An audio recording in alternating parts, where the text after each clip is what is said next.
All right, hey planner friends, this is part 3 of my little planner update, planner flip throughs and such. I'm getting a little tired if you can hear from my voice, but I want to finish this. So quick overview, this is my discbound, it is my monthly planner, it is my desk agenda, it is my for sure stay-at-home planner because this thing is ginormous. I don't even know what size discs these are, but they're huge. I have every single month in here and then some.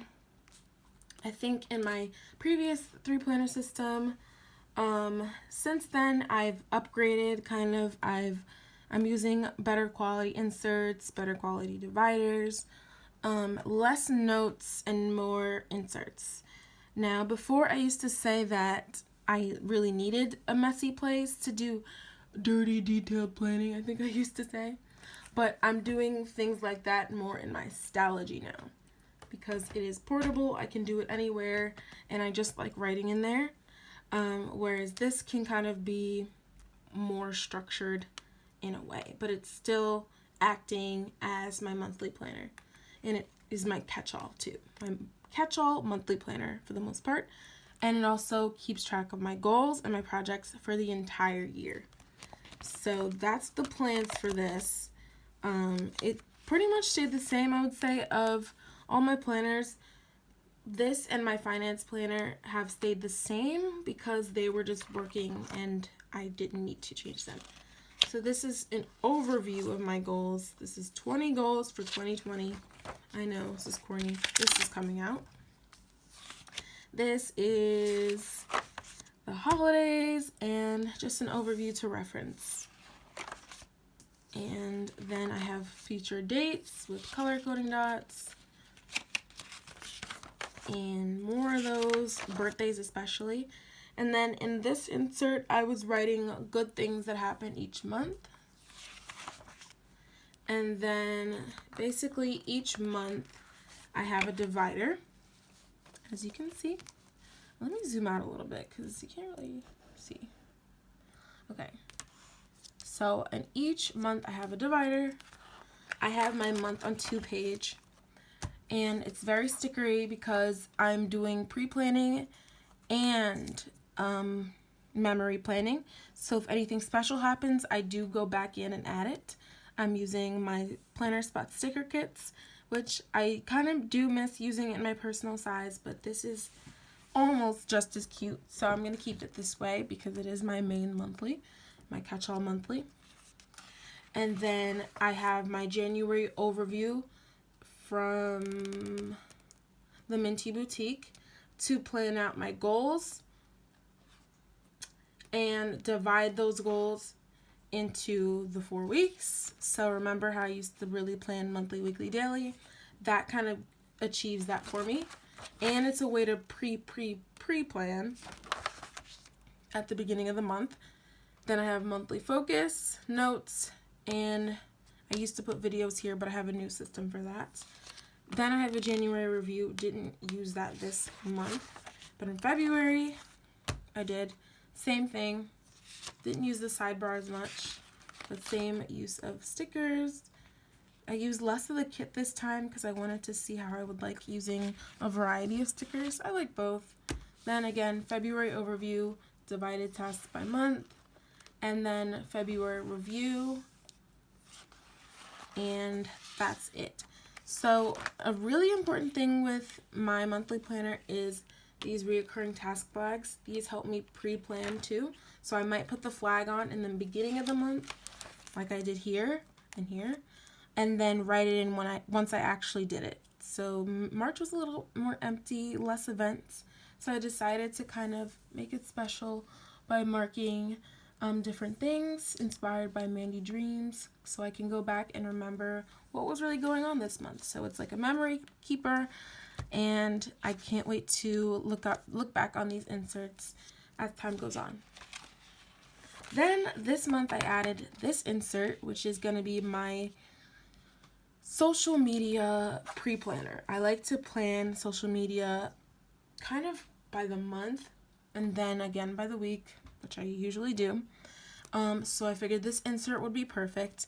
I can get an overview of what videos I kind of want to post in the month. Maybe if there's any special holidays where I might want to do a special post on Instagram, things like that. And then I can plan it all out by week in the bottom area. And these are from the planner spot. So there's another area of overlap. I can plan out my social media by the month here.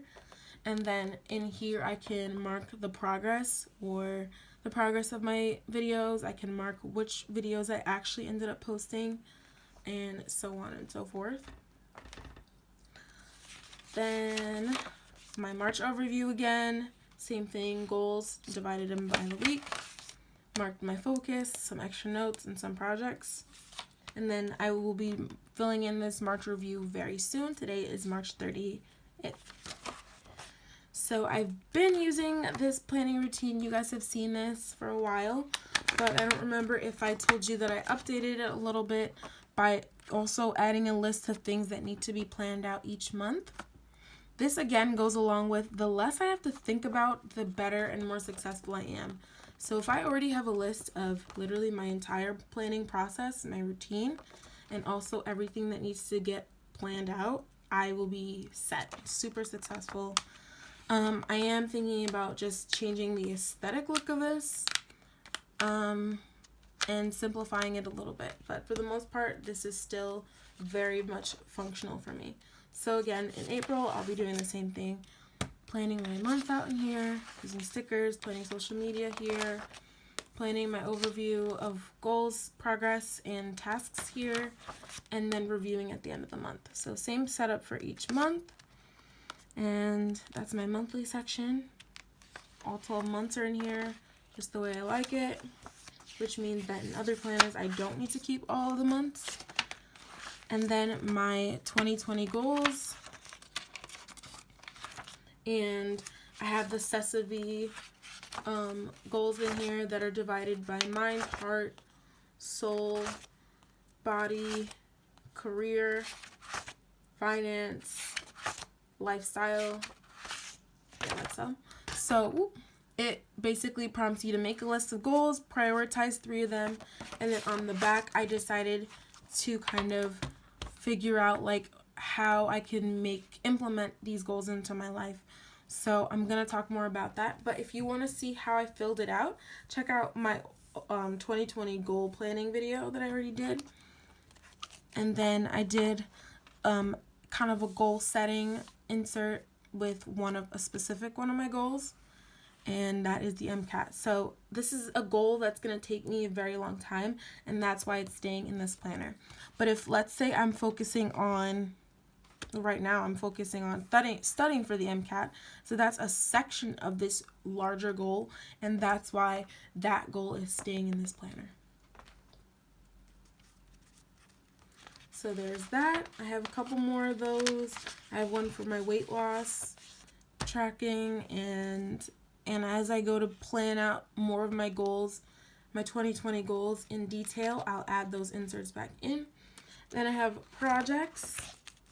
These are all my tentative projects for the year, so I use little sticky notes to kind of map them out. And, oh, wow, I don't know where they are right now, but I do have some of these projects from Sesavi that I just got so that I can differentiate between goals and projects, because they are different, you guys. I'm going to talk about that in the future again. I keep saying that, but it's true. And then in the back, I just keep some bits and bobs, some stickers, some inserts, and some more sticker kits. So that's my monthly planner. And then really quick, my finance planner has all my finances in it. It has my income, my expenses, my savings, my budget categories, and not my accounts, but I have every single month in here. I have income tracking, a list of my expenses or bills, the things I'm trying to save up for this year, savings goal tracking, and then my sinking fund envelopes which I have appointments and events, emergency, projects, wish list, holiday and gifts, bank, which is a new one. And basically I just keep my cash in here, and when I'm ready to use a certain category, I just take it out of my planner, stick it in my wallet, and call it a day. Loving this system so much, and this is another planner that didn't change much because it's been working all along. So each month, I'm going to show you blank. Each month I have 2 of the overview budgets. Each one is to map out each of my paychecks. I get two paychecks in a month, so that's why that's there. And these inserts allow me to mark my income, my expenses, which I usually put bills and known future spends, my sinking funds, and savings, general savings. So I have 2 of those. On the back, I have put any notes that are relevant to the month or pay period. And I also sometimes do a couple calculations on here, or mark how much money needs to come out of my bank or how much I need to deposit, something like that. And then in these finance inserts, I track all my spending. Literally everything I buy gets on here eventually. With card purchases, that's easy, but with cash purchases, I have to save my receipts.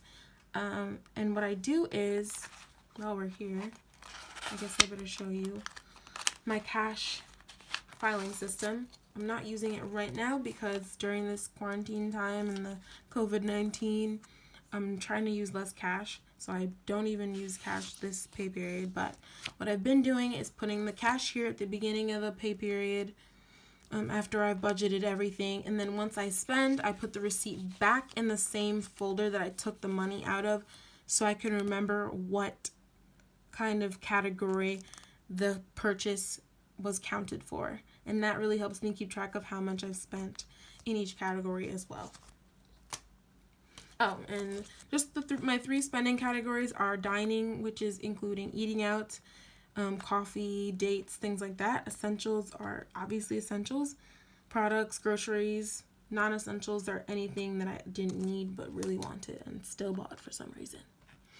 So there's that, and then I have my checkbook and some money stickers in the back. I also plan on keeping like a log of my student loan debt and all the information related to that. Just haven't gotten to that yet. It is an auto pay, so it's not urgent, but I know it's something I want to be able to reference later on. So, whew, that was a lot, but I'm glad I got through that. And in the 4th video, I will be explaining my system, how I hope this is going to work for me, how the heck I plan with a huge planner stack like this, and what's been going on, what the heck, all these questions that need to be answered. But I'm glad you guys now know everything that's in my planners. So if you have any questions, feel free to ask. I will be happy to answer. And if you have any tips too, let me know. I love to share, and I also wouldn't mind giving you guys some tips. So let's really fill up that comment section. Share this video with as many people as you think would be interested, especially those who are wondering like how to use multiple planners, because that's what your girl does. So if you want to keep track with me and what I'm doing, be sure to follow me at PlannerLex on Instagram. And what else? Nothing. Thank you so much for watching, and be sure to watch the other setups. And oh my god, what else am I gonna say? I'm talking so much. I will catch you in the next video. Love you guys. Bye.